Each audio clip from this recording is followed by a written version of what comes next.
Excelencias, este año ha sido especial para la implementación del Acuerdo de Paz de 2016, especialmente ante este Consejo.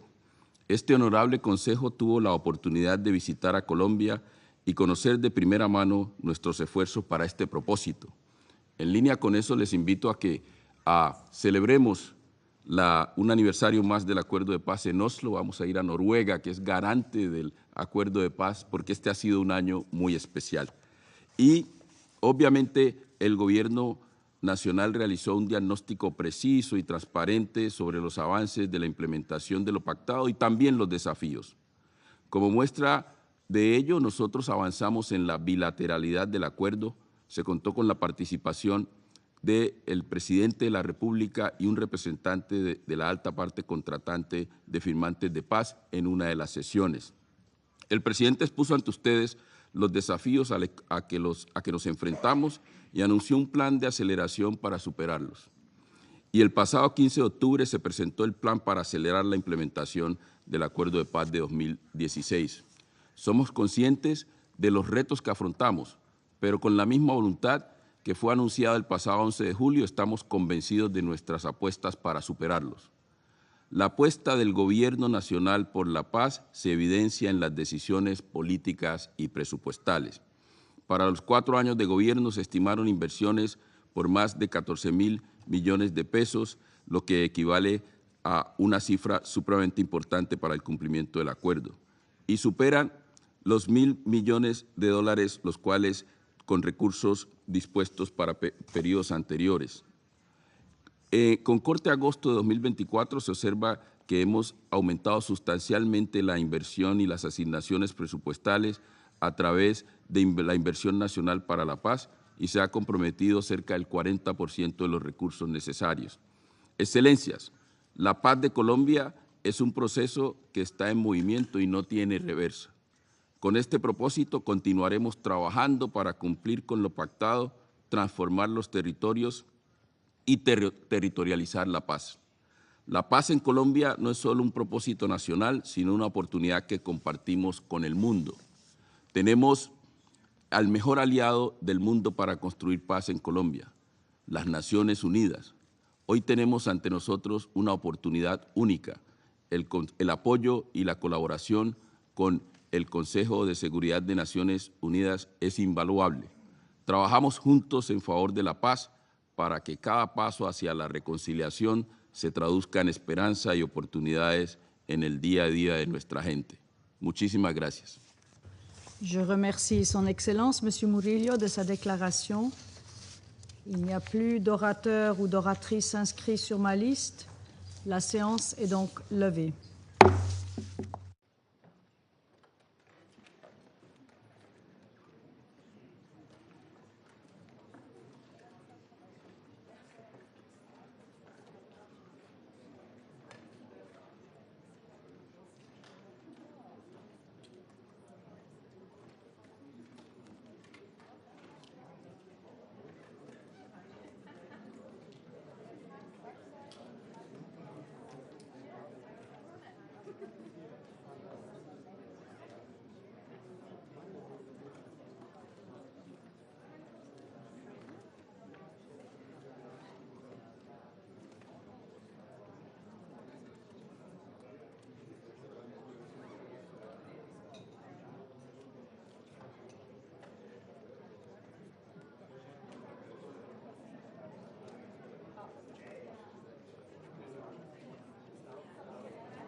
Excellences, chers collègues, la 9767e séance du Conseil de sécurité est ouverte. L'ordre du jour provisoire de la présente séance est maintien de la paix et de la sécurité en Ukraine. L'ordre du jour est adopté. Conformément à l'article 37 du règlement intérieur provisoire du Conseil, j'invite les représentantes et représentants de la Lettonie, de la République populaire démocratique de Corée et de l'Ukraine à participer à la présente séance. Il en est ainsi décidé. Et conformément à l'article 39 du règlement intérieur provisoire du Conseil, j'invite M. Miroslav Jenka, sous-secrétaire général pour l'Europe, l'Asie centrale et les Amériques au département des affaires politiques et de la consolidation de la paix et au département des opérations de paix à participer à la présente séance. Il en est ainsi décidé. Conformément à l'article 39 du règlement intérieur provisoire du Conseil, j'invite également son Excellence M. Stavros Lambrinidis, chef de la délégation de l'Union européenne auprès de l'Organisation des Nations Unies à participer à la présente séance. Il en est ainsi décidé. Le Conseil de sécurité va maintenant aborder l'examen du point 2 de l'ordre du jour. Et j'ai le plaisir de donner la parole à M. Miroslav Jenka. Madam President, just last week we briefed this Council on the continued large-scale suffering and destruction that Russia's full-scale invasion of Ukraine, launched in violation of the UN Charter and international law, continues to inflict on the people of Ukraine. Since then, relentless Russian attacks have continued to cause further civilian casualties and additional damage to critical infrastructure across Ukraine. We once again reiterate that attacks on civilians and civilian infrastructure are prohibited under international law. They are unacceptable no matter where they occur and must cease immediately. To date, the Office of the High Commissioner for Human Rights, OHCHR, has verified that nearly 12,000 civilians, including hundreds of children, have been killed since February 2024. Nearly 26,000 civilians have been injured. Millions remain displaced and in need of life-saving humanitarian assistance. Millions more in Ukraine remain under the threat of further displacement as a result of widespread Russian attacks, particularly in eastern and southern Ukraine. The massive damage to Ukraine's critical infrastructure, in particular energy infrastructure, risks exacerbating the already dire humanitarian conditions and access to essential services as we are entering the cold winter season. In addition to the devastating toll on civilians in Ukraine, this war continues to inflame regional and global tensions and divisions. As the Secretary General warned this Council on 24 September, the longer this tragic war continues, the greater the risk of escalation and spillover. We have followed with serious concern the recent reports of military personnel of the Democratic People's Republic of Korea, DPRK, being deployed to the Russian Federation, including their possible deployment to the conflict zone. The United Nations does not have any additional details on these developments and is not in a position to verify or confirm claims or reports made. Our knowledge on this topic is therefore based solely on information that is publicly available. According to media reports and statements made by officials of member states, troops from DPRK have reportedly arrived in the Russian Federation, with estimates of their size varying widely. The reports regarding the presence of DPRK troops in Russia followed the signing on 19 June 2024 in Pyongyang of the Treaty on Comprehensive Strategic Partnership between the Russian Federation and the Democratic People's Republic of Korea that reportedly outlines cooperation on security and defense-related issues, among others. This treaty was ratified by the lower house of the Russian parliament, the State Duma, on 24 October. The upper house is expected to follow suit. The alleged troop deployments also follow earlier reports of the DPRK having allegedly transferred military supplies, including ballistic missiles and artillery shells, to the Russian Federation for possible use in its military operations in Ukraine. We urge all relevant actors to refrain from any steps that may lead to spillover and intensification of the war in Ukraine. In this regard, we also recall the relevant Security Council resolutions on resolutions. The question of whether the reported presence of North Korean troops in Russia might fall within the scope of these resolutions is a matter for the Security Council to determine. We reiterate our call on all countries to abide by the resolutions of the Security Council, including those concerning the DPRK. Madam President, as we have repeatedly warned, the dangerous escalatory trajectory of the war in Ukraine will only lead to further suffering, mounting destruction, and deeper geopolitical divisions that we simply cannot afford. It is therefore time for us all to redouble our efforts towards a just, lasting, and comprehensive peace in Ukraine, in line with the UN Charter, international law, and resolutions of the General Assembly. The United Nations continues to support all meaningful efforts to that end. Thank you. Je remercie M. Jenka de son exposé et je vais maintenant donner la parole aux membres du Conseil qui souhaitent faire une déclaration. Je donne la parole au représentant de la France. Madame la Présidente, je remercie M. Jenka pour sa présentation. La France a pris connaissance des déclarations portant sur le déploiement de troupes nord-coréennes en Russie. Cela constituerait une escalade supplémentaire dans le soutien nord-coréen à la guerre d'agression menée par la Russie contre l'Ukraine. La participation de soldats nord-coréens à une guerre contre un État souverain constituerait une violation du droit international, des résolutions du Conseil de sécurité et de la Charte des Nations Unies. Il s'agirait d'un acte hostile qui aurait des conséquences directes sur la sécurité des Européens, sur la paix et la sécurité internationale, et ne ferait qu'augmenter la souffrance du peuple ukrainien.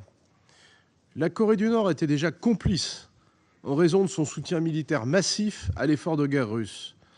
L'acquisition et l'emploi avéré par la Russie de missiles nord-coréens se fait déjà en violation flagrante de résolutions adoptées par ce Conseil, que la Russie a elle-même voté. Des missiles balistiques de fabrication nord-coréenne ont été utilisés pour frapper l'Ukraine, comme à Kharkiv en janvier dernier, ou encore en juillet et en août, dans des cas documentés. La France condamne ces graves agissements. Madame la Présidente, en contrepartie de ce soutien militaire, la Russie est devenue pourvoyeur d'impunité et d'assistance aux programmes illégaux d'armes de destruction massive de la Corée du Nord. Cela représente une menace de plus en plus évidente pour la sécurité internationale. En mars dernier, la Russie a mis seule son veto à la reconduction du groupe d'experts du comité 17-18 qui avait été renouvelé par consensus pendant 15 ans. Elle a ainsi privé tous les États membres d'une source d'information essentielle sur la mise en œuvre des résolutions de ce Conseil. Pour la poursuite de sa guerre illégale, la Russie tente de compromettre le régime international de non-prolifération, élément essentiel de la sécurité internationale. L'accroissement du soutien militaire nord-coréen traduit aussi la faiblesse de la Russie, qui cherche par tous les moyens, avec la Corée du Nord, avec l'Iran, à poursuivre son agression avec les conséquences délétères que nous connaissons pour l'ensemble de la communauté internationale. C'est elle seule qui a choisi de déclencher cette guerre et qui est responsable de ce drame humain. Alors qu'elle pourrait y mettre un terme sans préjudice pour sa propre sécurité, elle s'obstine à la poursuivre et continue de faire le choix de l'escalade. C'est elle qui choisit, pour soutenir son effort de guerre, de nouer des coopérations militaires qui contreviennent aux règles internationales, à ses propres engagements et mettent en péril les normes de non-prolifération et compromettent sa crédibilité en tant que membre permanent de ce Conseil. Il est très clair que la Russie ne recherche pas la paix, mais la capitulation de l'agressé. Cela ne peut en aucun cas être le fondement d'une paix juste et durable, seule à même de rétablir de manière pérenne la sécurité et la stabilité. Et nul ne peut laisser la Russie saper ainsi les fondements de l'ordre international. Nous appelons encore une fois la Russie à mettre un terme à sa guerre d'agression et nous exhortons la Russie et la Corée du Nord à se conformer à leurs obligations internationales, notamment aux résolutions de ce Conseil. Je vous remercie. Je remercie le représentant de la France et je passe la parole au représentant du Japon. Thank you, Madam President. We thank SG Jenka for the briefing. We are grateful and support for the initiative taken by Ukraine to discuss these issues on the military cooperation between Russia and North Korea in the war of aggression against Ukraine.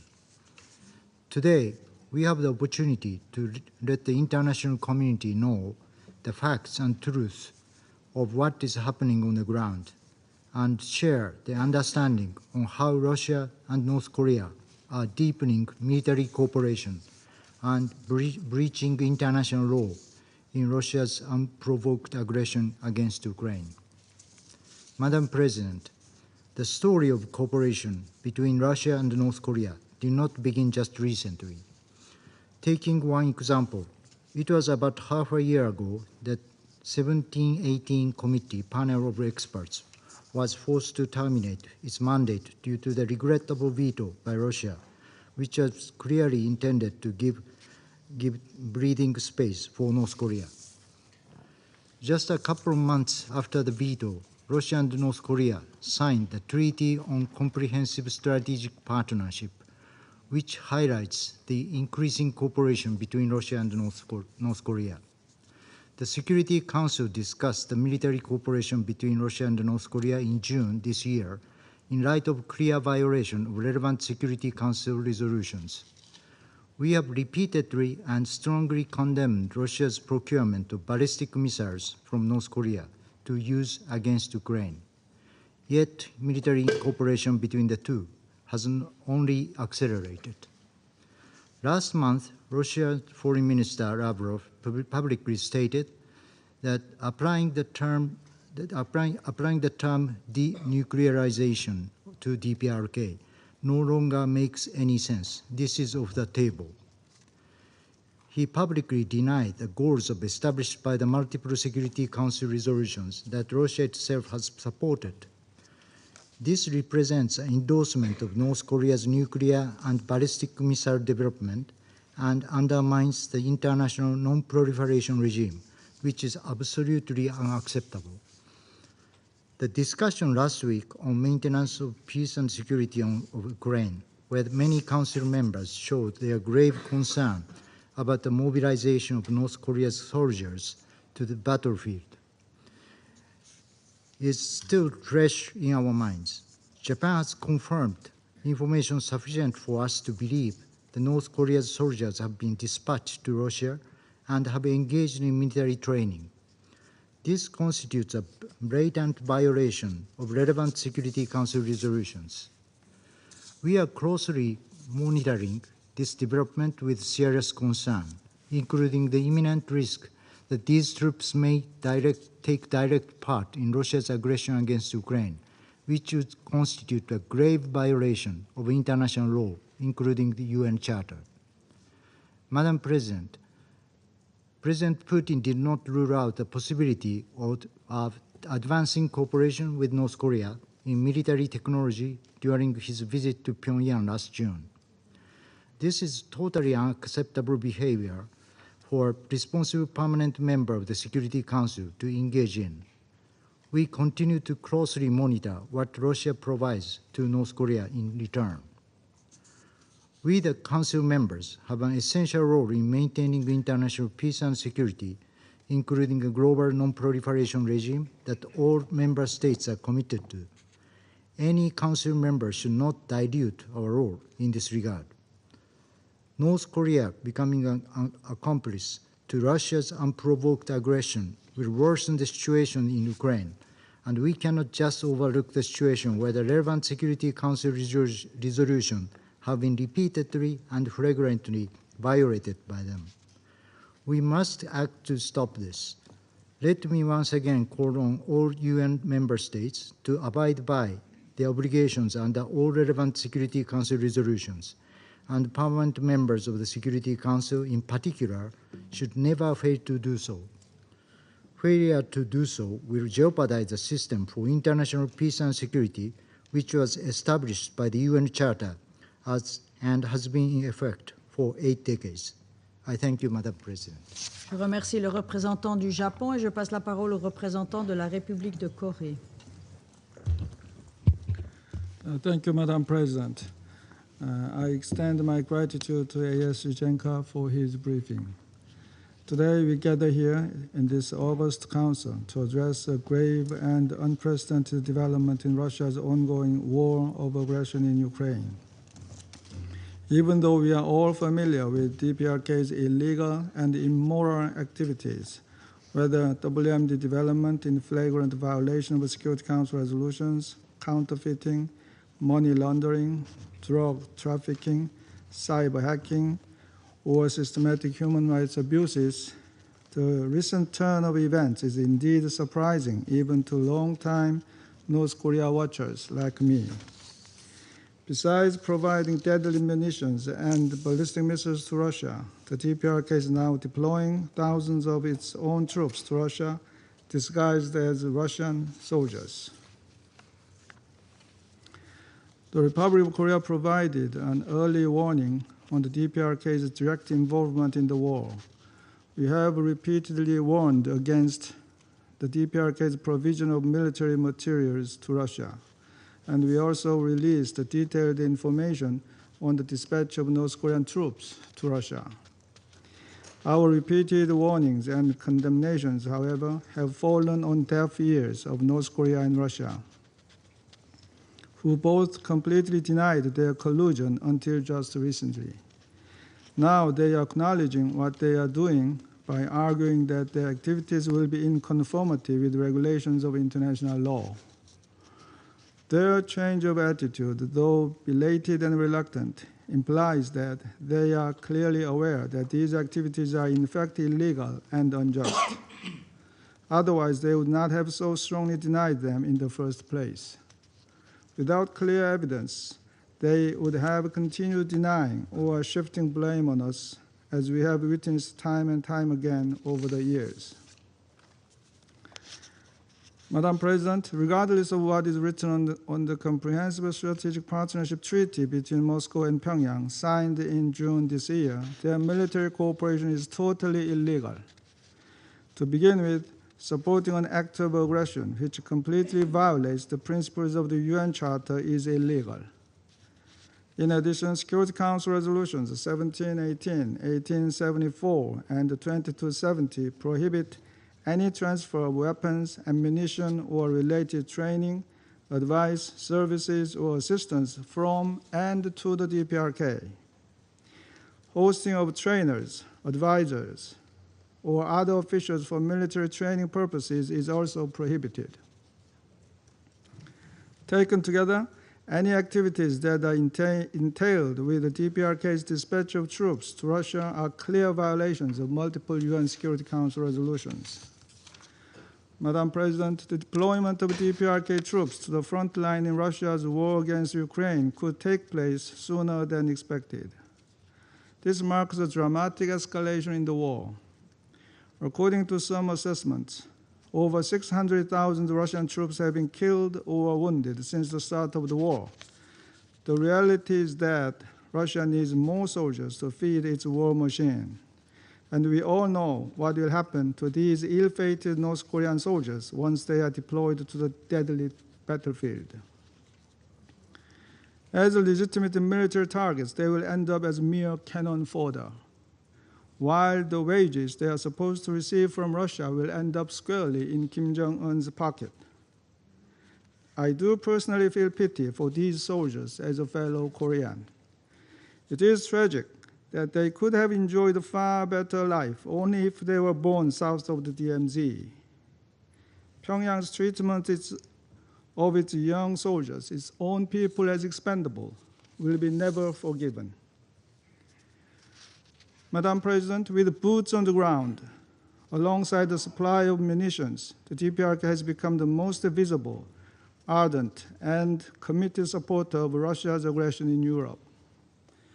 The deepening illegal military cooperation between Russia and North Korea poses a serious threat to both Europe and Northeast Asia. Indeed, this unprecedented military support from Pyongyang to Moscow will change the dynamic of geopolitics on both east and west sides of the Eurasian continent. It will also have serious military and security impacts on the Korean Peninsula. By sending its troops to the battlefield, North Korea will gain combat experience of modern warfare for the first time since the Korean War. The North Korean regime will naturally seek to exact a high payoff from Moscow, and such a quid pro quo will not be limited to such things as food or fuel, but may entail more sophisticated, high-end military technology, material, and equipment in support of Pyongyang's military objectives. In addition, Russian Foreign Minister recently asserted that North Korea's denuclearization is a closed issue. If Russia abandons its long-held official position of denuclearization of the Korean Peninsula, it will undermine the very foundation of the NPT regime. The consequences of losing the hard-earned non-proliferation regime will be felt by everyone, including Russia itself. Russia already dissolved the 1718 Committee's panel of experts to hide its own illegal activities. The subsequent acceleration of military cooperation between Moscow and Pyongyang further endangers peace and stability in the wider region. Madam President, Russia must stop the unprovoked war, immediately withdraw its troops from Ukraine, and respect the sovereignty and the territorial integrity of Ukraine in line with the UN Charter. Russia's desperate situation, revealed by bringing in foreign troops and munitions from the DPRK, is its own creation. A permanent member of the Security Council must at least stick to the bare minimum of international norms. The Republic of Korea, in close cooperation with the international community, will respond resolutely to unlawful Russia-DPRK military cooperation and will take corresponding measures commensurate to ensuing developments. Thank you, Madam President. Je remercie le représentant de la République de Corée et je passe la parole au représentant de la Slovénie. Thank you, Madam President. I would like to thank Assistant Secretary General Jenča for his briefing on this matter. Madam President, we find ourselves in a dangerous territory. We have witnessed escalation of this war throughout the past months, which resulted in unparalleled destruction of critical civilian infrastructure and tremendous suffering of the civilian population. In spring, Russia virtually eliminated Ukraine's energy generation capacities and the related infrastructure. The outcome is already visible, and this will further aggravate the humanitarian situation for millions of Ukrainians during the coming winter months. At the same time, trends are showing considerably higher civilian casualties, making September, with more than 1,400 civilian casualties, the bloodiest month of this year. The most horrible war Europe has seen in decades, joined by two other major conflicts in Africa and the Middle East, tends to make us immune to surprises, no matter the developments we see every day. However, Even in these grim circumstances, no one could have prepared us for the next step, which is deployment of North Korean army to fight in Europe, participating in a war of aggression against Ukraine. Let that sink in. North Korean army fighting in Europe for somebody else's interests. This comes on top of growing evidence of missile transfers from DPRK to Russia, their use in Ukraine, and deeply concerning statements by the Russian leadership about DPRK's nuclear status that are clearly undermining the global non-proliferation regime. The ongoing military cooperation and arms transfers between Russia and DPRK must cease immediately. Resolutions of the Security Council are binding and must be respected. We condemn this escalation as it represents a particularly dark turn of events with dangerous consequences for the state of international peace and security. Madam President, as a Security Council member coming from the region where this war is unfolding, we found ourselves in a formidable position. We are part of the most powerful body in the world, tasked with upholding international peace and security, that is evidently unable to do anything to end the suffering of civilians, unable to do anything about implications for regional and global security. I will not ask this Council to reflect about the trajectory this war is taking. We are already past that point. A time has come for the Council to ask ourselves how much of the international security architecture based on the UN Charter we are willing to sacrifice for allowing this war to drag on. The integrity of the UN and global peace and security are at stake. Silence is assent. Slovenia will not stay silent. We will concentrate our efforts into preventing further escalation and in achieving just and lasting peace in Ukraine in line with the UN Charter. Thank you. Je remercie le représentant de la Slovénie et je passe la parole à la représentante du Royaume-Uni. Thank you, President, and I thank ASD Jenča for his briefing. When Russia invaded Ukraine almost 1,000 days ago, the General Assembly was clear in its condemnation. It deplored Russia's aggression in the strongest terms, demanded its full withdrawal, and declared Russia's invasion to be in violation of the UN Charter. Only 5 countries voted against, including the Democratic People's Republic of Korea. Today, the DPRK's support for Russia goes even further. Pyongyang provides significant support to Russia by supplying munitions, arms, and other materiel. And now, 10,000 troops have arrived in Russia, with a significant number believed to be deploying to Kursk. In addition to aiding Russia's ongoing violation of the UN Charter and a UN member state's sovereignty and territorial integrity, this cooperation between Russia and the DPRK is a direct violation of multiple UN Security Council resolutions. Russia voted for these resolutions. Now, it violates them.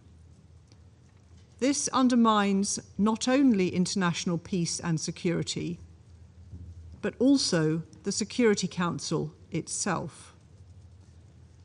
Council members have repeatedly condemned these violations, yet the transfers continue. This latest development, Russia's training and deployment of DPRK troops, is a significant step further for both countries. Russia has now suffered over 600,000 casualties. Instead of sending other countries' sons to die for the imperialistic whims of one man, they should end the war now. Russia is not just paying for this invasion in the lives of young men. Defence and security will consume over 40% of state spending next year. We can be sure that DPRK will be extracting a high price from Russia in return for the transfer of its troops, including military assistance. This risks further raising tensions on the Korean Peninsula and undermining regional security in the Indo-Pacific. A DPRK with improved military technology and enhanced capacity to export weapons could fuel instability in vulnerable conflict areas around the world. An escalation of violence and expansion of the battlefield is in no one's interest. It is clear that a desperate and impoverished Russia needs external support for this war to continue. Any country providing assistance to Russia's aggression is thereby prolonging Russia's illegal war. But Russia's desperation will not deter our resolve to support Ukraine to exercise its right to self-defense in line with the UN Charter and to protect their people and sovereignty. I thank you. Je remercie la représentante du Royaume-Uni et je passe la parole à au représentant des États-Unis. Thank you, Madam President, and thank you, Assistant Secretary General Gensha, for your briefing. For 979 days, Russia has waged a brutal, full-scale war against a fellow UN member state and its people. And with each passing day, as Russia suffers immense losses, the Kremlin has grown increasingly desperate. Inviting North Korea to join its war would be a brazen escalation of Russia's aggression and a threat to global safety and security. The United States has seen additional reporting indicating that North Korean soldiers have started arriving in Western Russia. We believe the DPRK has sent around 10,000 soldiers to train in Eastern Russia, and that they will probably augment Russian forces near Ukraine in the next several weeks. A portion of those soldiers have already moved closer to Ukraine.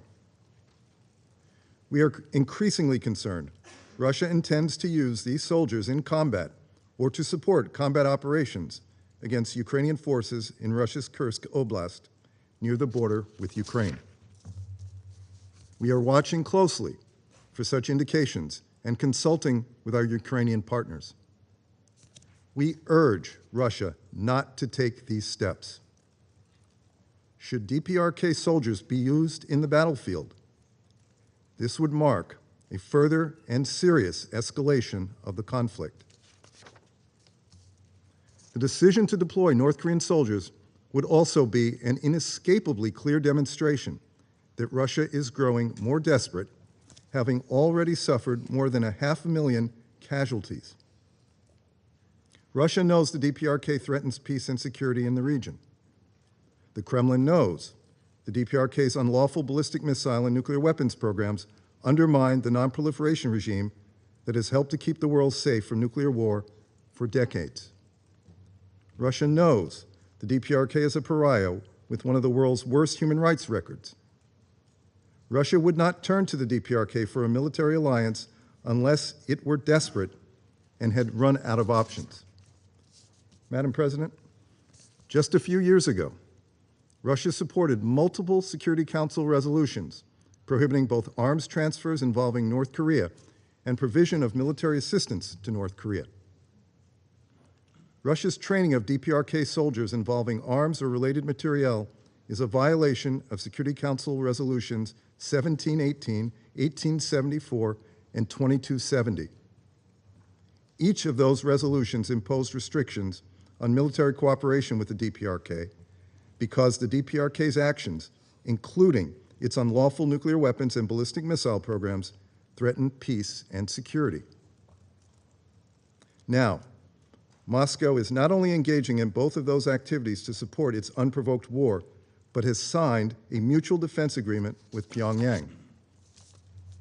This council, including the Russian Federation, also imposed arms embargoes on Iran and the DPRK to deter those countries' unlawful weapons of mass destruction programs. We question what Russia must be giving to the DPRK and Iran in return for their assistance. At a minimum, we know Russia is blocking the DPRK Sanctions Committee from operating. That committee is a safeguard against the DPRK's development of nuclear weapons. Russia's increasing military dependence on Iran and the DPRK is endangering the world, particularly by increasing DPRK and Iran's ability to threaten the Indo-Pacific and the Middle East on a catastrophic level. Russia must stop. It is not too late for Russia to reverse its illegal and dangerous course and end the war. It is not too late for Russia to withdraw its troops from Ukraine, rejoin the world community, and begin to repair its global standing. Absent Russia's will, the international community must act to protect Ukraine from Russia and North Korea. A North Korean-backed Russian victory in Ukraine, even a partial one, would dangerously destabilize the world. So let me be clear. Even with the addition of North Korean troops, Russian forces will not prevail against Ukraine. We will stand with Ukraine. We will stand with the Charter. We will stand with the rule-based systems and the principles that keep us safe. We will protect them, whatever it takes. Our resolve is firm. Have no doubt. There is only one safe solution to Russia's aggression: its complete withdrawal from Ukraine. Thank you, Madam President. Je remercie le représentant des États-Unis et je passe la parole à la représentante de Malte. Thank you, President, and I also thank ASG Yencha for their briefing. Malta has joined other Council members in supporting Ukraine's call for today's meeting, because we too are deeply worried, for various reasons, about the recent potential deployment of around 12,000 North Korean soldiers to the Russian Federation. First, such military cooperation represents a dangerous escalation and is a serious threat to the security of Europe and the Indo-Pacific. Second, it constitutes a violation of Security Council resolutions. Third, it adds yet another dimension to a conflict that has already been going on for 2.5 years, widening it further. Such reckless and provocative actions are just the latest in a long string of the decisions that have emboldened the aggressor, prolonged the conflict, and compounded the suffering of the Ukrainian population. Let us not forget about the recent transfer of weapons and ammunition from Iran and DPRK to the Russian Federation, some of which were also in breach of Security Council resolutions. We call on DPRK and other states to stop supporting and enabling Russia's illegal war of aggression and to refrain from any measures aimed at further fueling the conflict. President, over the past few months, we have also witnessed a significant increase in missile and drone attacks on Ukrainian cities. These strikes have led to more civilian deaths and injuries and have added more pressure to an already dire humanitarian situation. Ensuring the protection of humanitarian space across Ukraine is essential. We express our concern over the incidents of violence against humanitarian workers and damage to humanitarian hubs and assets in the vicinity of the front line. We again call for all parties to ensure the safety and security of all UN and humanitarian personnel and facilitate the life-saving operations. The situation of children in temporarily controlled or occupied territories of Ukraine remains dire and in need of more humanitarian support. Moreover, unrelenting attacks on Ukrainian civilian infrastructure, in particular on energy infrastructure, continue to have a direct impact on Ukraine's social and economic development and on preparations for the upcoming winter months. We reiterate in no uncertain terms that all parties to the conflict must uphold IHL and the principles of distinction and proportionality. President, the world cannot afford to lose sight of the conflict in Ukraine. Wars of aggression constitute a serious violation of the UN Charter. They are an affront to the principles and values that unite us. They must never be normalized, justified, or rationalized. A world in which might is right is something that we can never accept. We must therefore focus our energies to reach a comprehensive, just, and lasting peace in Ukraine. This senseless and unjustified war must be brought to an end. The Russian Federation must withdraw all its troops from the internationally recognized borders of Ukraine, and Ukraine's sovereignty and territorial integrity must be restored. Until that day comes, Ukraine has a right to defend itself in accordance with Article 51 of the UN Charter. I thank you. Je remercie la représentante de Malte et je passe la parole au représentant du Mozambique. Thank you, Madam President. I wish to thank Assistant Secretary General Miroslav Jenča for his favorable insights. And I also acknowledge the presence of the permanent representative of Ukraine at this meeting. Madam President, the concurrent sessions before us today and tomorrow reflect the concerning pattern of the escalation that has come to characterize not only this conflict, but also our deliberations in this chamber, edging us dangerously toward a profound global division. Despite global appeals for peace, we witness continued intensification of hostilities, exposing an alarming trend toward confrontation over resolution of the conflict.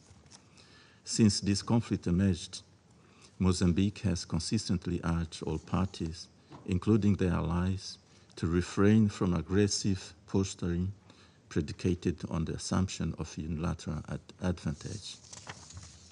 Historical evidence consistently demonstrates that pursuing peace through military escalation rarely achieves lasting stability. Past conflict reveal that sustained military-focused strategies only deepen hostilities, amplify human suffering, and render diplomatic solutions even more elusive. History, especially Europe's own conflict-laden past, clearly demonstrates that conflicts driven by sequential retaliations, such as alliances fortification and third-party military involvement, often spiral beyond the control or original intention of the warring parties. Madam President, international law indeed recognizes the sovereign prerogative of states to forge alliances and partnership. Nevertheless, this right must be exercised in accordance with the UN Charter's foundational pledge to shield future generations from warfare's devastations and serving to reinforce international stability rather than compromise it. Madam President, this conflict stands at a critical crossroads, showing alarming indications of expansion beyond Ukraine's borders, endangering both regional and global stability. The alleged deployment of third-party forces marks a dangerous inflection point, heightening tensions and raising the stakes for all parties involved. We are reminded of Sun Tzu, timeless wisdom that, and I quote, "The greatest victory is that which requires no battles," end quote. It's a principle that emphasizes the paramount importance of diplomatic engagement and strategic restraint over military escalation. If there should be a battle, it should be for preserving pathways to sustainable peace. Mozambique, therefore, calls upon all parties to commit to immediate de-escalation. In accordance with the principle enshrined in the UN Charter, Mozambique firmly advocates for a negotiated resolution of this conflict. We call for an immediate ceasefire and a swift resumption of direct dialogue conducted in good faith to pave the way for enduring peace. The long-suffering populations and future generations deserve this mark of consideration. I thank you, Madam President. Je remercie le représentant du Mozambique et je passe la parole au représentant de la Fédération de Russie. Госпожа председатель, узнав о запросе сегодняшнего заседания Совета Безопасности, мы, честно говоря, лишний раз поразились циничности и беспардонности наших западных коллег и их вопиющим двойным стандартам. Мы прекрасно понимаем, что ситуация на фронте для режима Зеленского настолько катастрофична, особенно после его бесславной курской авантюры, спровоцировавшей обрушение позиций ВСУ в Донбассе, что перед его западными кураторами стоит задача любой ценой забить этот неблагоприятный фон, который может повлиять на настроение избирателей в их странах. Но нам казалось, что все-таки даже для них, давно и беззастенчиво оперирующими доказательствами в духе Хайли Лакли, существуют какие-то пределы по продвижению откровенной дезинформации. Как оказалось, таковых нет, и Вашингтон, Лондон и же с ними сегодня пробили в этом зале очередное дно. Когда-то тут утверждали, что мы разбираем стиральные машины и другую бытовую технику на микрочипы, поскольку ракет у нас остается на 1-2 дня. Потом пытались заставить весь мир поверить, что мы насилуем младенцев ложками и отлавливаем людей на улицах, поскольку никто не хочет идти воевать. Буча, Краматорск, Мариупольский драмтеатр, Спасо-Преображенский собор в Одессе – все это откровенное вранье, распространяемое с целью очернить российские вооруженные силы, войдет золотыми буквами в учебники по дезинформации и пропаганде. Так же, как они уже стали нарицательными для топорных и неубедительных провокаций Запада, осуществляемых в попытке скрыть преступления своих подельников в Киеве. Хочу поблагодарить посла Вудвард за ее трогательную заботу о российском бюджете. Она же употребила словосочетание «impoverished Russia».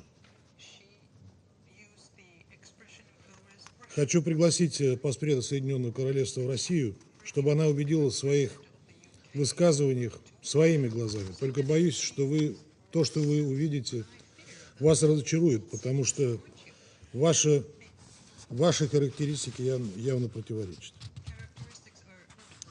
Появление в этом ряду утверждения о переброске на украинский фронт военнослужащих КНДР никого не должно удивить. Все эти случаи объединяет одно – голословное утверждение отсутствия каких-либо маломальских убедительных доказательств и стремление отвлечь внимание от действительно существенных проблем, представляющих собой угрозу международному миру и безопасности.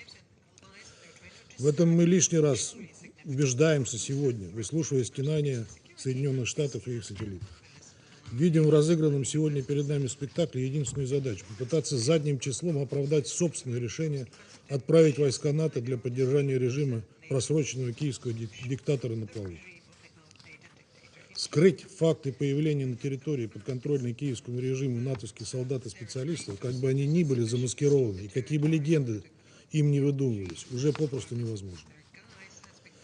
Иностранцы уничтожаются десятками и сотнями ежедневно, берутся в плен, фигурируют на видеороликах среди солдат ВСУ.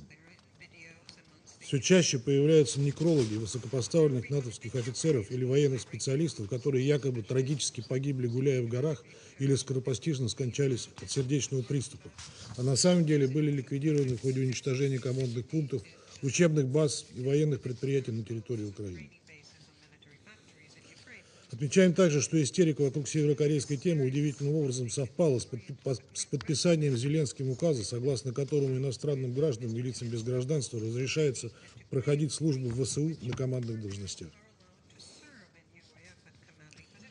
Я не буду говорить здесь о продолжающейся накачке киевского режима оружием и развединформацией, без которой Зеленский и его преступные клики уже попросту не могут воевать. Об этом мы подробно поговорим завтра в ходе отдельного заседания.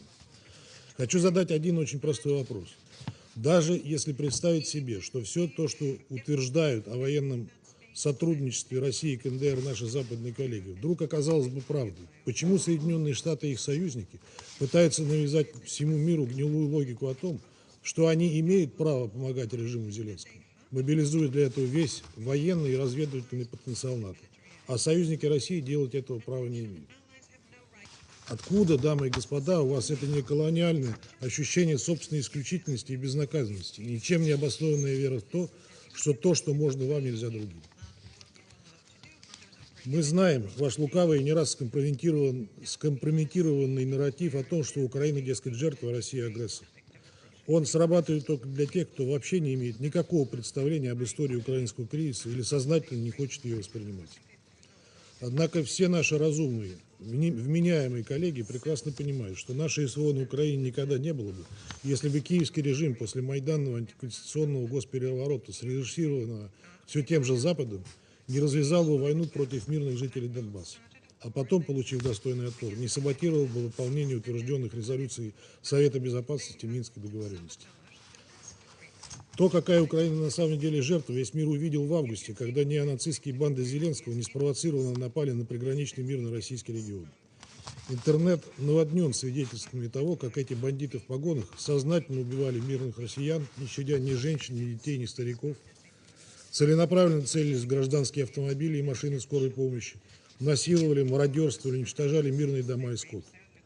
Доля иностранных наемников среди них, в первую очередь польских, американских и британских, кстати сказать, просто зашкаливает. Это их вы сейчас нам пытаетесь выставить в качестве жертв российской агрессии, имеющих право на самооборону. Эти преступления и свидетельства о них мы подробно демонстрировали на заседании Совета Безопасности по формуле Ария 25 октября. А ваши представители пришли с заранее заготовленными речами, полностью игнорирующими только что увиденную реальность. Это верх цинизма. Коллеги, наказание за свою недостигшую ни одной поставленной цели, безрассудную и фатальную курскую авантюру Зеленский сейчас получает сполна. А вот вам, господа, пора бы уже адаптировать свои наговорники и завести что-нибудь поизысканнее, а то уж больно неубедительно все это звучит. И отвлечь внимание от этого обнажившегося для всего мира истинного лица, а точнее звериного оскала хунты Зеленского, у вас не получится. Госпожа председатель, в вопросах сотрудничества с Пхеньяном наша позиция абсолютно честна и открыта. КНДР – наш добрый сосед и близкий партнер, с которым мы развиваем отношения во многих областях. Наше взаимодействие носит транспарентный характер. В его рамках проводятся визиты, заключаются международные договоры, подписываются коммерческие контракты в различных областях двустороннего взаимодействия. Это наше суверенное право.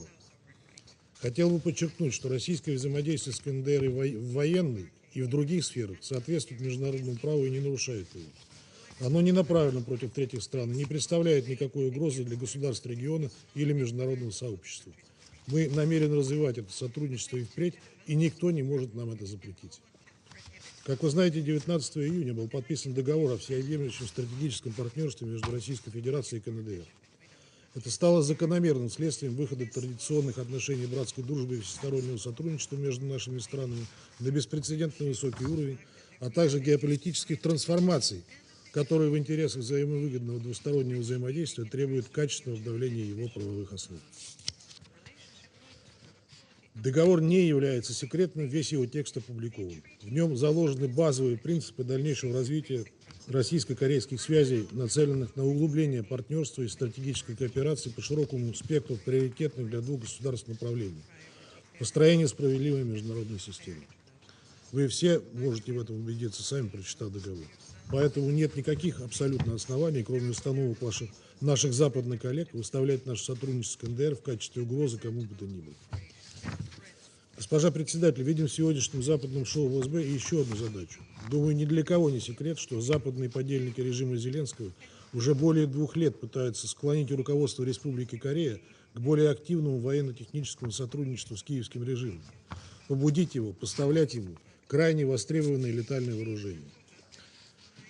Здесь антипхеньянская шумиха Вашингтону, Лондону и Брюсселе как раз очень кстати, ведь собственные запасы киевский режим у них почти уже до конца высосал. Надеемся, что у наших южнокорейских коллег хватит мудрости на эту уловку не повестись. Во всяком случае, могу вас заверить, что мы, несмотря на текущий непростой период, стремимся сохранить предпосылки для возобновления традиционных добрососедских отношений между Москвой и Сеулом и ценим проявляемую вами сдержанность. На оптимистичный лад настраивают и опросы общественного мнения в вашей стране, которые показывают, что вовлечение Республики Корея в украинский конфликт не хочет подавляющее большинство населения. Благодарю вас. Je remercie le représentant de la Fédération de Russie et je passe la parole au représentant de la Sierra Leone. Thank you, Madam President. I thank Mr. Miroslav Jencha, Assistant Secretary General for Europe, Central Asia and the Americas, for his briefing. We welcome the presence of the permanent representative of Ukraine in this meeting. Sierra Leone remains deeply concerned about the escalating conflict in Ukraine, which has persisted for over 2.5 years. Recent intensification in fighting has resulted in further occupation of Ukrainian villages and regained territory in the Kursk region. We take note of Ukraine's letter dated 25 October 2024, alleging the deployment of military personnel of Democratic People's Republic of Korea in the ongoing conflict in Ukraine. Ukraine has based its claim on intelligence reports and open source information. While these reports are allegations at this stage, they serve as a stark reminder of the broader destabilizing impact this conflict could have on regional and international peace. It is thus important to emphasize at this juncture the need for parties to the conflict to abide by international law and relevant Security Council resolutions. Madam President, Sierra Leone, having traversed its own path from conflict to peace, values the importance of dialogue, diplomacy, and adherence to international norms. We urge all parties to the conflict to exercise restraint and to engage in constructive dialogue to prevent any further escalation of the current situation. The conflict in Ukraine has already caused tremendous civilian suffering and disrupted essential services. It is imperative that we prioritize humanitarian considerations and the protection of civilians who invariably bear the brunt of this catastrophic conflict. Furthermore, we call on all member states to recommit to their obligations under international law, ensuring that any actions taken are in full compliance with the principles of sovereignty, territorial integrity, and the peaceful resolution of disputes. In this regard, the role of multilateral fora and mechanisms for dialogue becomes ever more critical. We also note the importance of good offices and the role the United Nations can play to establish lines of engagement. Sierra Leone also recognizes the importance of collaboration among nations to alleviate potential flashpoints. We encourage all stakeholders to engage in transparent communication and intelligence sharing, fostering an environment of trust and cooperation. Such collaboration is essential to accurately assess situations that may impact global security and stability. As we navigate these uncertain times, let us be guided by a shared commitment to peace and security. Sierra Leone stands ready to support efforts aimed at de-escalation and peaceful resolution, reaffirming our dedication to a world where diplomacy prevails over discord. In conclusion, Madam President, we further call for full respect of the national sovereignty, territorial integrity, and unity of both Ukraine and the Russian Federation within their internationally recognized borders, and for the immediate cessation of hostilities. In doing so, we urge for good faith diplomatic efforts, addressing the legitimate concerns of the involved parties. In light of recent developments, it is crucial for the international community to promote dialogue to prevent any escalation that may further endanger the peaceful resolution of the conflict in Ukraine through diplomatic means, as was envisaged in Article 33 of the Charter of the United Nations. I thank you. Je remercie le représentant de la Sierra Leone et je passe la parole au représentant de l'Équateur. Gracias, señora presidenta, y agradezco al subsecretario Yencha por su exposición informativa. Desde el inicio, o desde que inició la invasión a Ucrania, hemos sido testigos de las devastadoras consecuencias del conflicto. Las cifras son estremecedoras. Miles de vidas de civiles perdidas, comunidades destruidas y un número creciente de personas desplazadas que a medida que se aproxima el invierno enfrentan una situación aún más precaria y desesperante. De igual forma, este conflicto continúa exacerbando las tensiones a nivel global y afectando la economía mundial en un momento en el que el mundo debería enfocarse en trabajar unido para afrontar diversos desafíos comunes. Desafortunadamente, la espiral de violencia alimentada por la expansión geográfica del conflicto sigue afectando desproporcionadamente a los más vulnerables, incluyendo mujeres, niños, adultos mayores y personas con movilidad limitada. En diversas regiones de Ucrania, las infraestructuras críticas, incluyendo puertos y centrales energéticas, así como las áreas residenciales, siguen siendo blanco de ataques y han dejado un trágico saldo de víctimas civiles. Los ataques contra civiles y bienes de carácter civil están prohibidos por el derecho internacional, son inaceptables y deben cesar de inmediato. El Ecuador insiste en su llamado a que se facilite el acceso humanitario sin obstáculos, especialmente en las zonas más afectadas del este y sur de Ucrania, y reitera la importancia de evitar cualquier acción que ponga en riesgo la seguridad de las instalaciones nucleares en Zaporilla y Kursk. Señora presidenta, debe investigarse la reciente información pública sobre la presunta movilización de tropas norcoreanas hacia Rusia para ser desplegadas en este conflicto, pues, de ser confirmada, constituiría un hecho alarmante, peligroso e ilegal. Es fundamental que las partes ejerzan la máxima moderación y prioricen, ante todo, la protección de la población civil. Mi delegación reitera su preocupación de que si el conflicto continúa en esta trayectoria, podríamos acercarnos a un punto crítico sin retorno. El aumento de la retórica nuclear y la intensificación de las hostilidades son motivo de preocupación global. Por ello, los esfuerzos del secretario general y de actores internacionales que buscan poner fin a este conflicto deben respaldarse. El diálogo y la diplomacia no pueden ser consideradas líneas rojas. Para concluir, reafirmo el compromiso del Ecuador con los principios fundamentales del derecho internacional y la Carta de las Naciones Unidas, en especial el respeto a la soberanía, a la integridad territorial y la resolución pacífica de las controversias.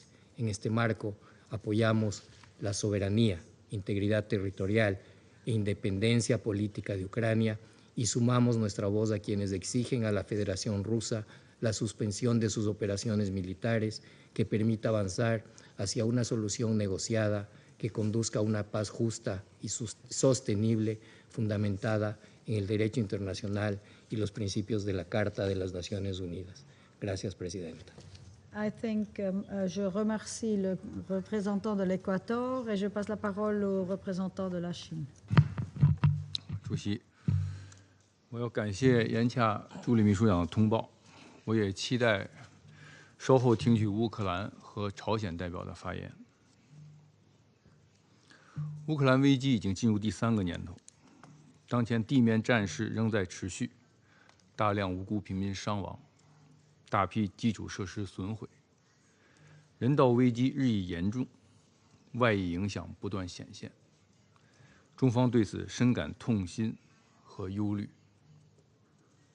我们再次呼吁冲突当事方保持理性克制，切实遵守国际人道法，全力保障平民和民用基础设施安全，避免造成更多的伤害和破坏，避免战争对地区的影响不可挽回。早日恢复和平，推动乌克兰危机实现政治解决，是国际社会的共同愿望，也是世界各国的共同责任。在这个安理会大厅里，我们一直呼吁冲突当事方展现政治意愿，相向而行，尽早开启和谈，呼吁国际社会为此积极提供帮助，创造有利条件。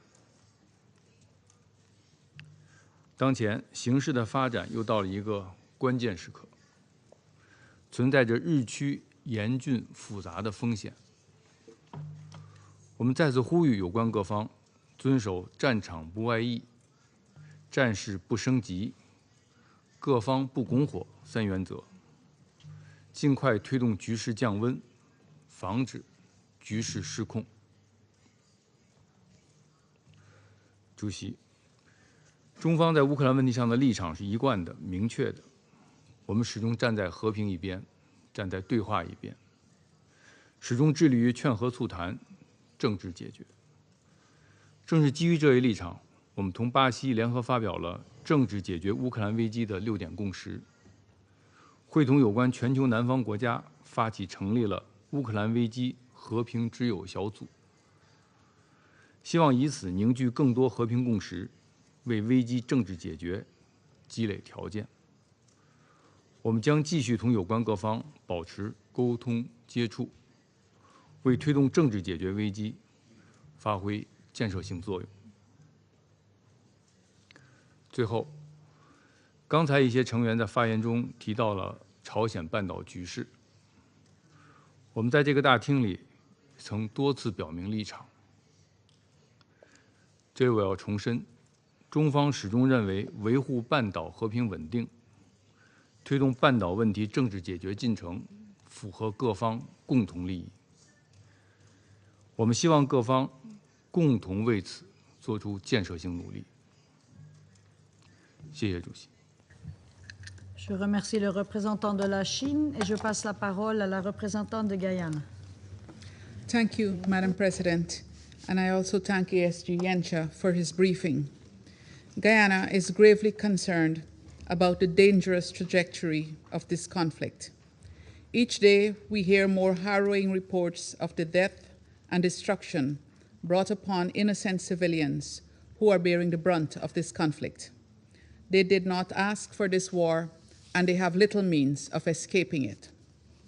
We share ASG Yencha's concern about the ramifications of any further escalation of this conflict, and reiterate our call for an immediate end to the unrelenting violence and violations of international law. While the Council's meetings on Ukraine have become predictable and routine, we must resist attempts to normalize this conflict and the suffering of civilians. It is this Council's duty to live up to its responsibility for the maintenance of international peace and security. Bringing the war to an end must therefore be our foremost concern. Madam President, 2.5 years ago, on 23rd of February, the Foreign Minister of Ukraine stood before the General Assembly, pleading for the UN to take swift, concrete, and resolute actions to, and I quote, avert a new devastating catastrophe in Europe, end of quote. He sounded the alarm that day about Russian military forces amassed along the Ukrainian border and warned that every nation would become embroiled in the ensuing crisis if we failed to act. But there was no action from the Security Council. One day later, we all watched in disbelief as Article 2.4 of the UN Charter was violated and the most sacred tenets of international law trampled upon. Much has happened since then. Many more violations have been recorded on both sides of the front line. Homes, schools, hospitals, and other critical civilian infrastructure became the targets of missiles, and innocent civilians, their hapless victims. Almost in real time, we, the members of the Security Council, receive reports of the latest atrocities.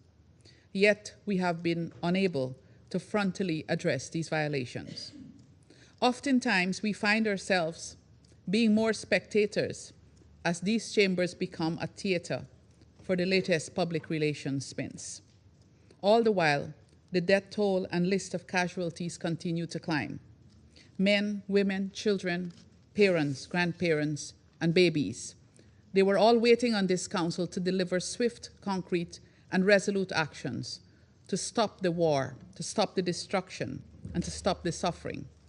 Instead, we witness lives cut short, futures lost or paused, while pain and suffering multiply. Madam President, we are often told that this war must be won militarily. We're not convinced that this is the only option. This is why we applaud the efforts of those who have decided to work for peace, to develop peace plans and convene peace conferences. We understand that the plans may not individually offer the full spectrum of solutions being sought at this stage, but they are a step in the right direction. They represent an earnest desire of the members of the international community to find a peaceful resolution to the conflict. Guyana, as a small developing country, will continue to use its voice and seat in this council to support efforts aimed at ending the war and achieving lasting and sustainable peace. As an elected member, we came here with no illusions, but ready and prepared to work for peace. To be clear, our call for peace and dialogue by no means implies an indifference to violations of international law.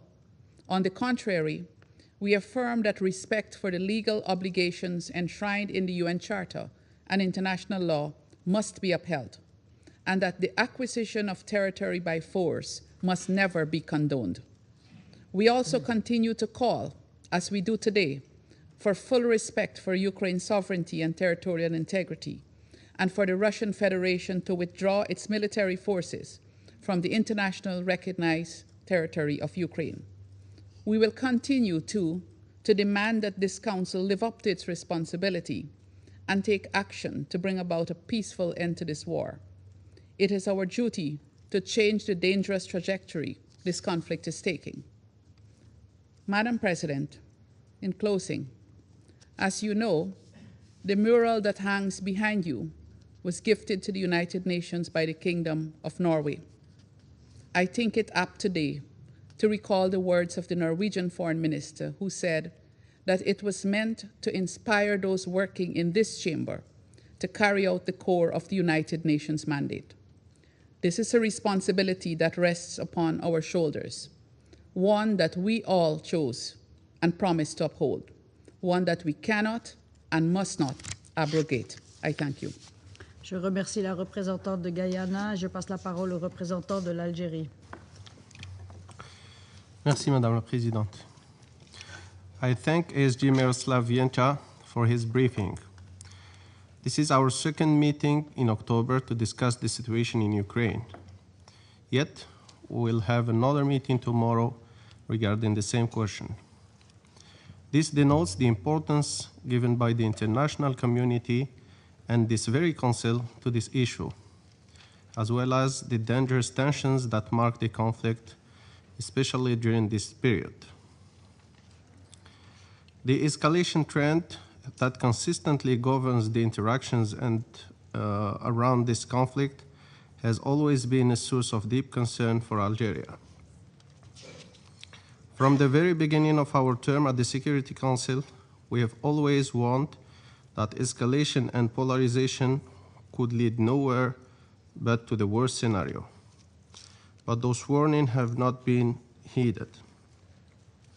Both parties continued to strengthen their military capabilities, seeking a better position in a war that, like any other conflict, would have no winner.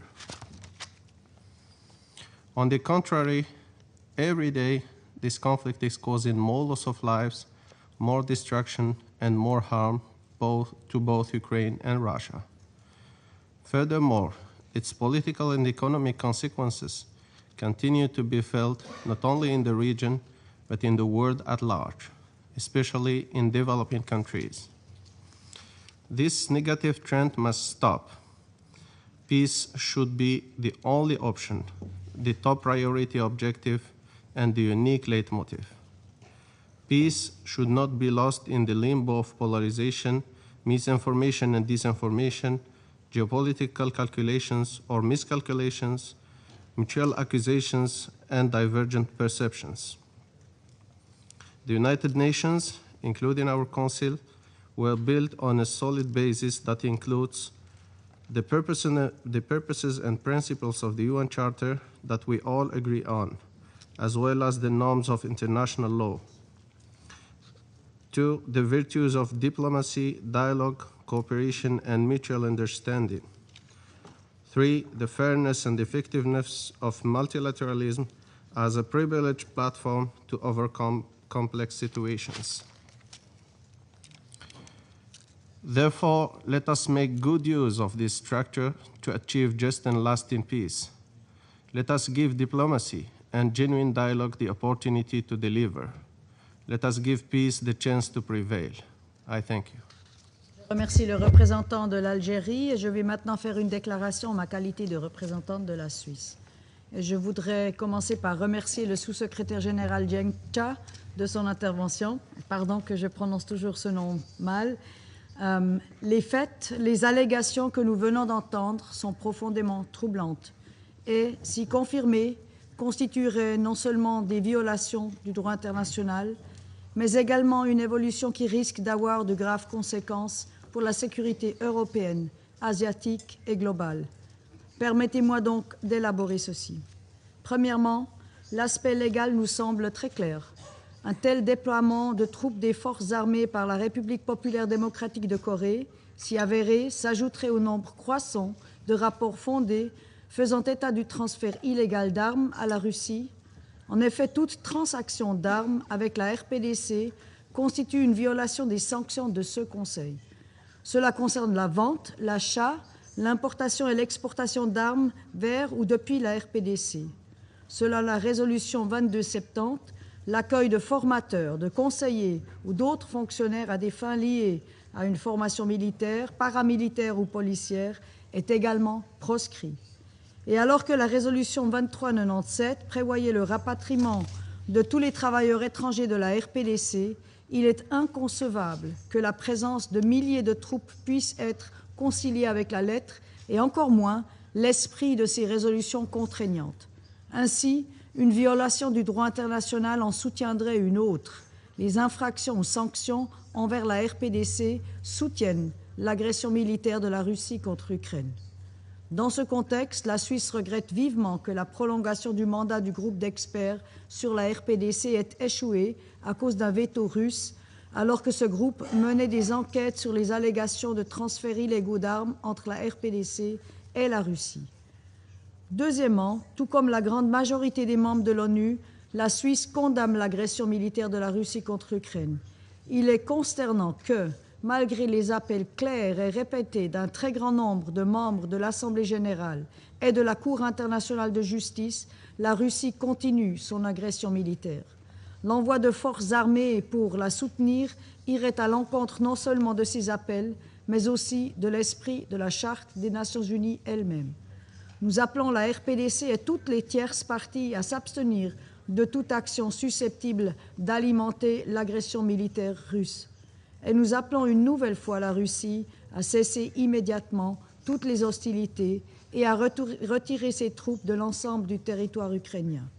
Finalement, la sollicitation d'un tel soutien militaire en violation directe des résolutions du Conseil fragiliserait davantage l'architecture de non-prolifération établie depuis un demi-siècle en vertu du traité de non-prolifération. La Russie, en tant qu'État dépositaire, est pourtant appelée à la renforcer, non à l'affaiblir. La possible implication des forces armées de la RPDC dans l'agression militaire russe contre l'Ukraine soulève également le spectre d'un élargissement suprarégional des hostilités. La Russie, en tant que membre permanent de ce Conseil de sécurité, est pourtant appelée à maintenir la paix et la sécurité internationale et non d'en saper les fondations. La Suisse estime que cet organe a la responsabilité et le devoir de répondre à l'appel largement partagé en faveur d'une paix juste et durable en Ukraine.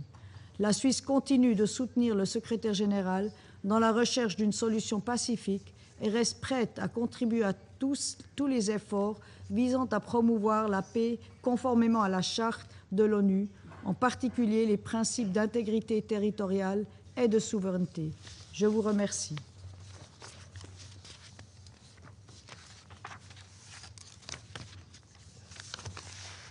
Je donne maintenant la parole aux représentants de l'Ukraine.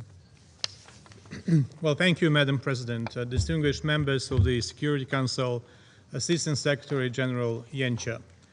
I would have recognized here Putin's Kappa regime in the permanent seat of the Soviet Union, but it became the practice. He had already left the room. We requested this meeting to address another step taken by Moscow to further escalate its war against Ukraine.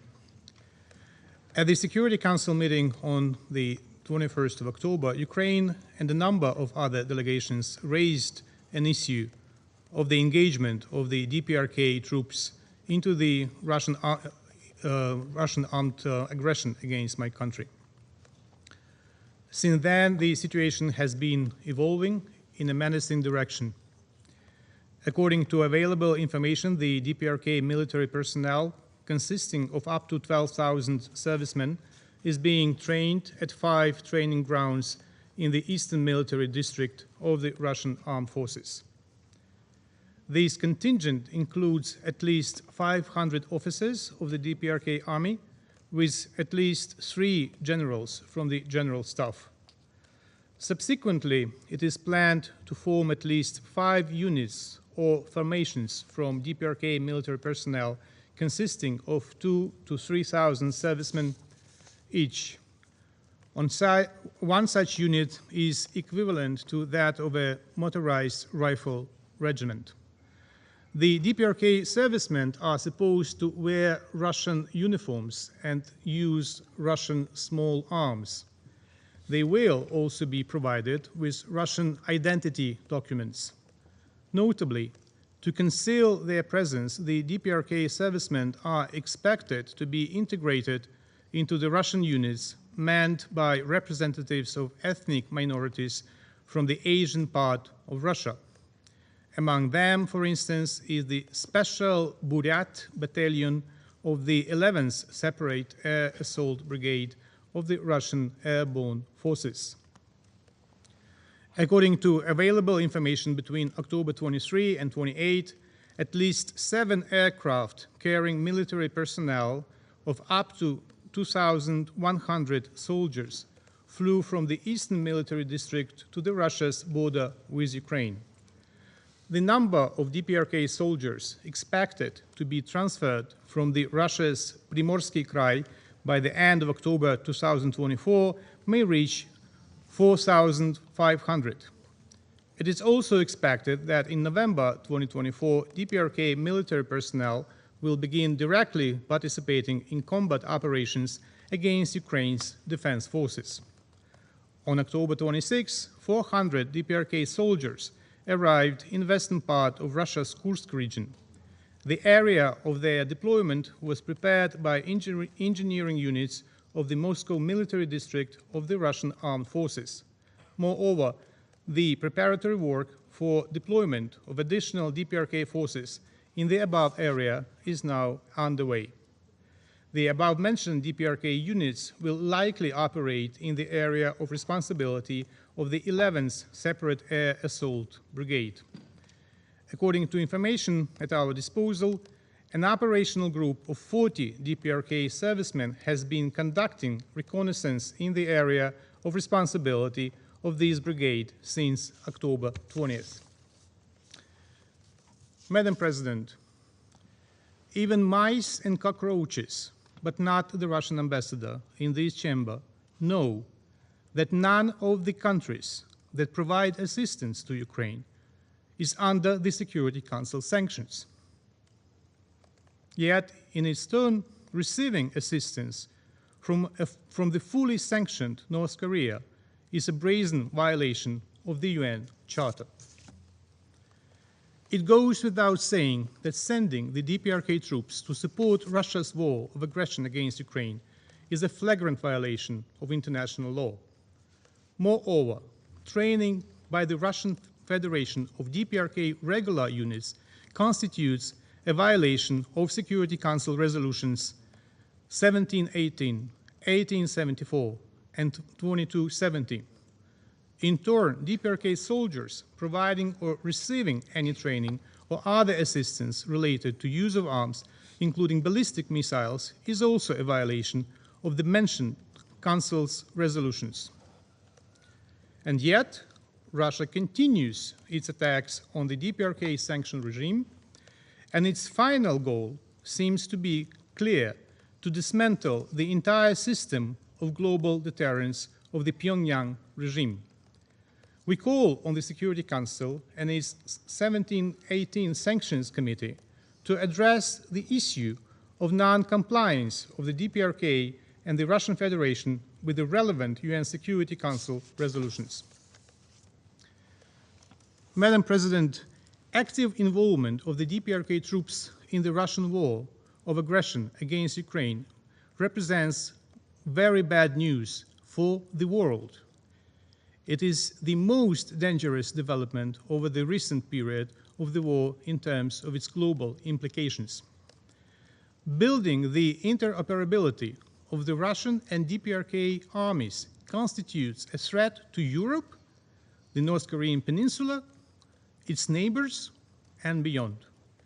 Some may reassure themselves that Russia needs DPRK soldiers merely as cannon fodder to continue their meat-grinder assaults against Ukrainian forces.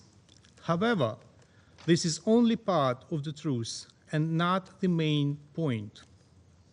The Pyongyang regime is not merely supplying its soldiers to Russia. It pursues its own interests and long-term goals. Those DPRK servicemen, especially officers who survived the Russian-Ukrainian war, will return to their region with exceptional experience in modern warfare. One may wonder how the Pyongyang regime plans to utilize these experienced units. The truth is that we all know the answer when we say that the war is gradually expanding from the European theater to the Far East. It is not solely because the entry and the formation points for the DPRK combat units are located there. It is also because they are likely to be used not only in Ukraine. Actually, it speaks volumes that Putin himself, contrary to his usual practice of denying everything, has not denied either the presence of DPRK forces or the far-reaching plans that both dictatorships have in this regard. Referring to the article on mutual military assistance in their recent bilateral agreement on comprehensive strategic partnership, Putin openly threatened the world by stating that, I quote, "What and how we will do, that is our own business within the framework of this article." This is nothing more than bullying on a global scale by a criminal who is confident of his own impunity. This behavior is a result of the comforting tolerance which Russia's mafia state enjoys in response to its irresponsible and destructive attitude towards the United Nations and to the Security Council itself. For over 30 years of its presence in the Security Council, Russia has systematically and consistently undermined this body's capability to maintain peace and security. Therefore, nothing unpredictable has happened.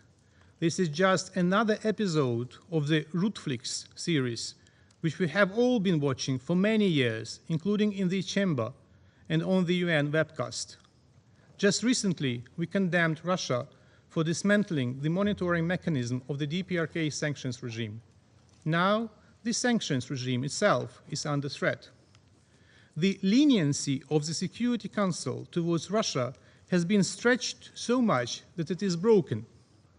The Council is broken, and as the Secretary General says, the system does not work for anyone. This is why we call for action. And if the Security Council is immobilized by Russia's presence, then we must seek other formats and forms of such action. We have heard now and then that Russia would never cross this or that red line of the civilized world. But open your eyes. Russia is not crossing your red lines.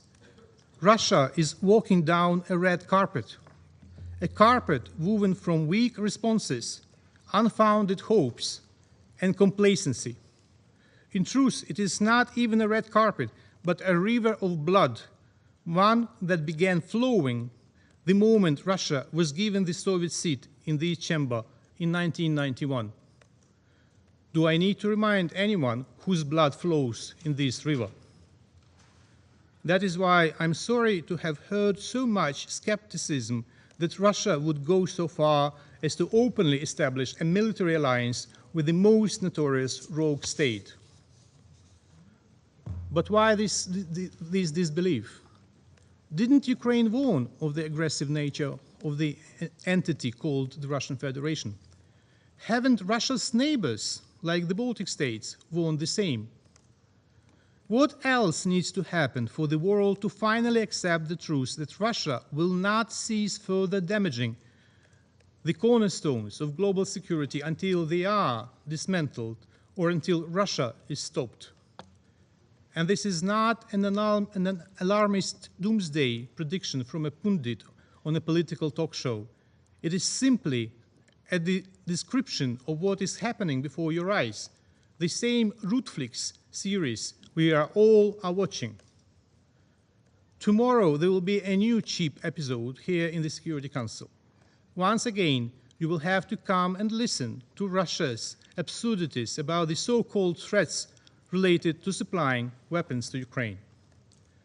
And what is most surprising is that even in the face of the evolving military alliance between Russia and the DPRK, there are still people who are desperately want to believe that limiting Ukraine's ability to defend itself, and now from 2 nuclear states, will somehow make these states more inclined towards peace. This position is either infantile or cynical. Binding the hands of defending state could only provide a few years of tranquility at the expense of Ukraine, its people, and its infrastructure. And Ukraine will never agree to such a scenario. I do believe that other responsible nations will not agree either. I thank you. Je remercie le représentant de l'Ukraine et je passe la parole au représentant de la Lettonie. Thank you. Madam President, I'm addressing the Council on behalf of 3 Baltic states, Estonia, Lithuania, and my own country, Latvia. We align ourselves with a statement to be delivered by the European Union. We thank Assistant Secretary General Miroslav Jenča for the comprehensive briefing. Since the beginning of its aggression against Ukraine, Russia, in this very chamber, has been boasting about its inevitable victory. However, the situation on the ground is different. The Kremlin, grappling with ammunition shortages and huge manpower losses, has not only turned to Pyongyang for military supplies, but now even for troop deployment. It is more than alarming that the DPRK has reportedly deployed 10,000 troops to Russia for further possible deployment to Ukraine. Russia has recruited a large number of interpreters while training the DPRK soldiers to use Russian military equipment, including drones. Boots on the ground of the third country's armed forces at the battlefield marks a significant escalation in Russia's aggression against Ukraine. By joining Russia's war of aggression, the DPRK violates the most basic rules of international law enshrined in the UN Charter, namely the prohibition of the use of force and the obligation to respect the sovereignty and territorial integrity of other states. The Baltic states condemn this fact in the strongest possible terms. We demand Russia to immediately cease all military operations and withdraw all troops and equipment from the entire territory of Ukraine within its internationally recognized borders. Russia must also stop blatantly abusing its UN Security Council permanent member status. As mentioned by Council members, we clearly recall that in March, Russia vetoed extension of the mandate of the panel of experts for the UN Security Council's 1718 Committee on the DPRK. Recently, Russia's foreign minister has claimed that the DPRK's nuclear disarmament is a closed issue. These developments highlight how Russia is willing to exploit its P5 role and shield the DPRK from accountability in exchange for the latter's military support. By pursuing such opportunistic partnership, Russia and the DPRK are posing grave security risks and destabilizing both Europe and Asia with severe global repercussions. We call on the DPRK, also on Belarus and on Iran, to stop their assistance to Russia in waging its cruel war of aggression against Ukraine. The Baltic states also urge China, as a permanent member of the UN Security Council, to safeguard principles enshrined in the UN Charter and to exercise its influence on Russia to end its war of aggression against its sovereign neighbor. Madam President, Russia and all accomplices must bear full legal and financial responsibility for their violations of international law. We must spare no effort to ensure comprehensive accountability for all crimes committed by Russia's leaders in Ukraine. Establishment of a special tribunal will serve to prosecute those responsible for the crime of aggression. We encourage other countries to support this proposal. Russia tries to rearrange the international system that only benefits aggressors. Russia tries to tear down what has been built by all of us. We must ensure that the global rules-based order remains resilient in the face of these actions. The Baltic states support just peace in Ukraine, based on Ukraine's peace formula that is rooted in principles of the UN Charter and international law. We encourage all member states of the United Nations to join it. In conclusion, let me reiterate that the Baltic states strongly support Ukraine's exercise of its inherent right for self-defense and reaffirm our full solidarity with Ukraine in restoring its territorial integrity and sovereignty. I thank you. Je remercie le représentant de la Lettonie et je passe la parole maintenant à son Excellence Monsieur Stavros Lambrinidis, chef de la délégation de l'Union européenne auprès de l'Organisation des Nations Unies. Thank you, Madam President. I have the honor to speak on behalf of the European Union and its member states, the candidate countries North Macedonia, Montenegro, Albania, Ukraine, the Republic of Moldova, Bosnia and Herzegovina, and Georgia, as well as Monaco, align themselves with this statement. I would also like to thank ASG Jenscha for his important briefing. Madam President, here we are again, witnessing yet another deeply alarming escalation in Russia's unprovoked and unjustified war of aggression against Ukraine. In direct violation of the UN Charter, there's now an expansion of military cooperation between the DPRK and Russia, including through the deployment of DPRK troops to potentially participate in Russia's illegal war of aggression. There must be unequivocal and universal condemnation of these developments with no caveats. Participation of DPRK troops in Russia's illegal war of aggression against Ukraine would constitute an additional serious breach of international law, including the principles of the UN Charter. It would represent a unilateral hostile act by the DPRK at the reckless invitation of Russia, with grave consequences for European and global peace and security. The European Union is ready to explore necessary actions as a response in coordination with international partners. DPRK must immediately stop providing support to Russia's illegal war efforts. In June, just this June, the Security Council discussed DPRK's illegal and destabilizing behavior as demonstrated by its continued pursuit of nuclear and ballistic missile programs, as well as its deepening military cooperation with Russia, particularly through arms transfers. These arms transfers openly violate UNSC resolutions and undermine peace and security in Europe and on the Korean Peninsula. The DPRK's ongoing support for Russia's war of aggression against Ukraine illustrates how closely linked European security is to that of the Indo-Pacific. With this disturbing shift of position on the denuclearization of the DPRK, Russia relinquishes its key obligation from the Non-Proliferation Treaty, including to prevent nuclear proliferation, and violates multiple Security Council resolutions adopted with Russia's support. Russia's deepening military cooperation with the DPRK sends also a clear message, as if one were needed, that it is not sincerely interested in a just, comprehensive, and lasting peace. Instead, Russia is escalating its aggression by desperately seeking any help for its war, including from actors that are disrupting global peace and security.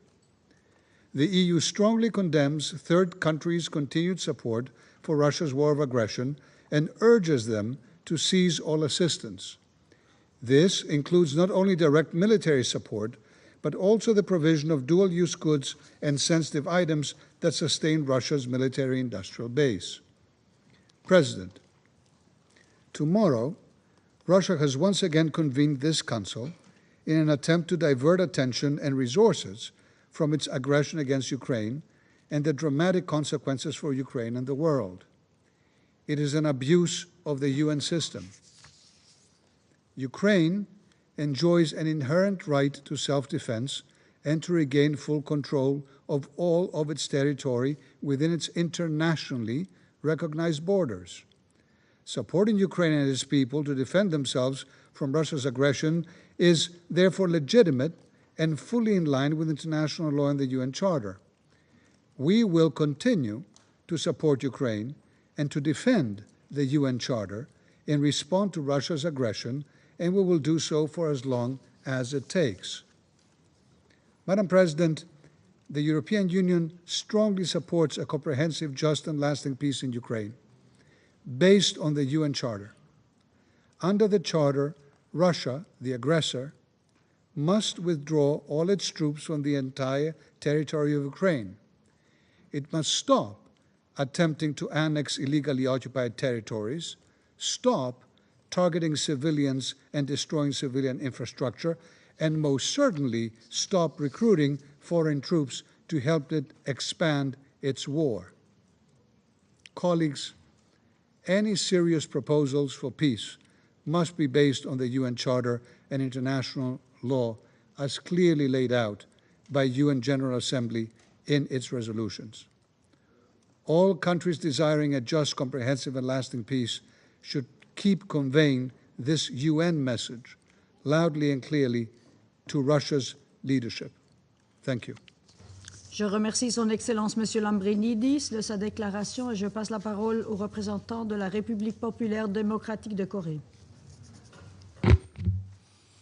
Thank you, Madam President.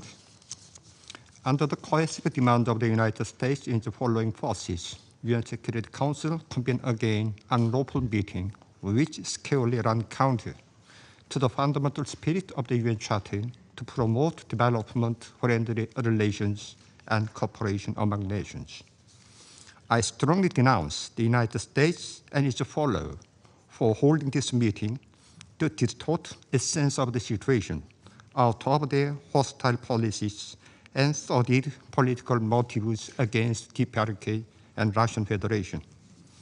If UN Security Council has to convene a meeting, it should duly call into question the crime against the humanity of Israel and its accomplice of the United States. Israel massacred tens of thousands of innocent Palestinian civilians, including women and children, using the weapons of the mass destruction provided by the United States. Should UN Security Council hold a meeting, it will have to naturally take issue with Ukraine's aggressive act of invading the Russian People's Security Territory of the Kursk, the killing civilians and destroying civilian infrastructure. Those countries that call for this meeting, including the United States, are main culprits of the destructing peace that inflicted serious harm on the global peace and security, staking their fate on aggression against a sovereign state and interference in their internal affairs. Such fact itself clearly proves the unlawful nature of this meeting. Today, Ukraine's situation is the leading crisis in security environment of Europe. It was caused by the United States and the West, which infringed upon legitimate security interests of the sovereign state by pursuing NATO's reckless eastward advance and expansionist policy. Since outbreak of the Ukrainian situation, the United States and the West have escalated their supplies of the various lethal equipment to the Kyiv authority, including main battle tanks, fighter planes, cluster, and depleted uranium bombs. They also gave green light to using those weapons to strike Russian territory. Emboldened by them, the Ukraine launched missile strike in last June on Russian territory Sevastopol with US-supplied ATACMS, causing over 150 innocent civilian casualties, including children. In August, it invaded Kursk, killing numerous civilians through indiscriminate missile and drone attacks. It is open secret now that the United States and the West are systematically providing Ukraine with intelligence data from reconnaissance satellites targeted with precision-guided weapons, even putting mercenaries into the country. Out of their hopeless ambitions to inflict strategic defeat on Russia, US led NATO and the West instigate the Kyiv authority to seek confrontation, only to plunge Ukrainian situation into a phase of a protracted war and bring Kyiv to the brink of the New World War. All facts undisputably prove that the hysterical reaction of the United States and the West to convene this meeting today is aimed at covering up their crime of inviting prolonged Ukrainian situation and devoting focus of public opinion elsewhere. The biggest threat to international peace and security at the present is the act of the United States, its ally against peace, who are obsessed with hegemonic ambition to stir up confrontation and conflict among countries, while making frantic efforts to strengthen their aggressive alliance and war moves.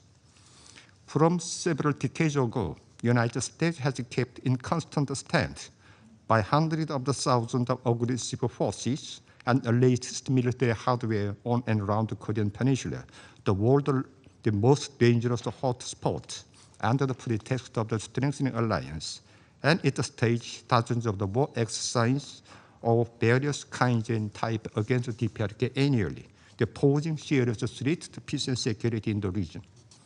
Recently, the alliance between the United States and ROK has evolved into a nuclear-based military bloc and nuclear war alliance into the sense of the word, which is in sharp contrast to the past.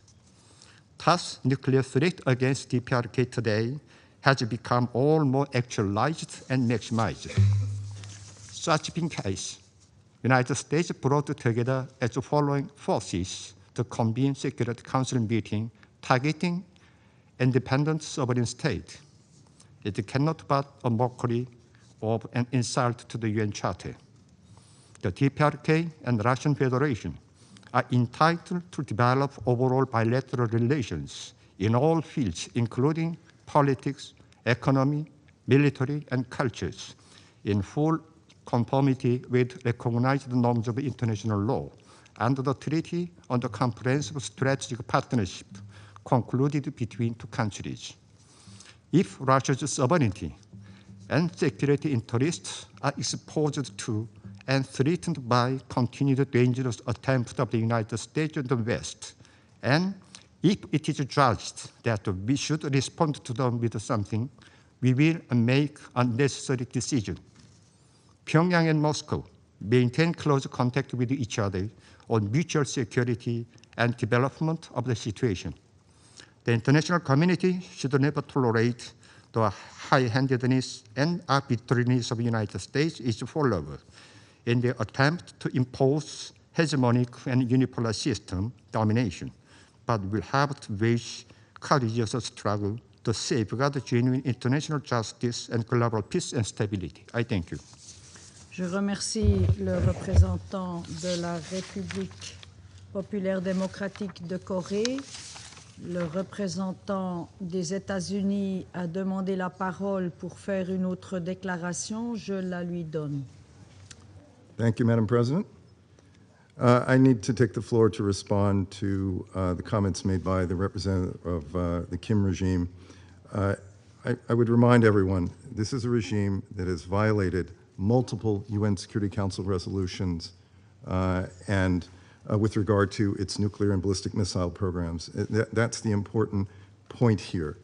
And the activities that it's carrying out in support of Russia's aggression in Ukraine, particularly through the deployment of troops to Russia, which we expect will be used in Ukraine, is a dangerous, very dangerous escalation of the situation. The other troubling factor here is this destabilizing activity has the support of two permanent members of the Security Council, and we all know those countries to which I'm referring. And these destabilizing activities are a major threat to peace and security, not only in Europe, but in the Indo-Pacific. Should DPRK's troops enter Ukraine in support of Russia, they will surely return in body bags. So I would advise Chairman Kim to think twice about engaging in such reckless and dangerous behavior. Thank you, Madam President. Merci. Il n'y a plus d'orateurs ou d'oratrices inscrits sur la liste. La séance est levée.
La 9763e séance du Conseil de sécurité reprend.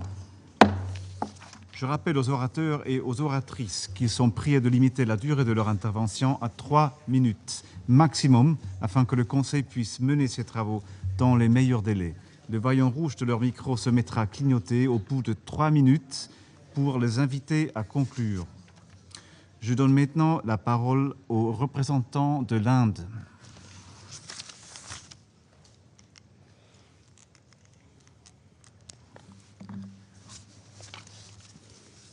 Mr. President, at the outset, I thank you for convening this quarterly open debate.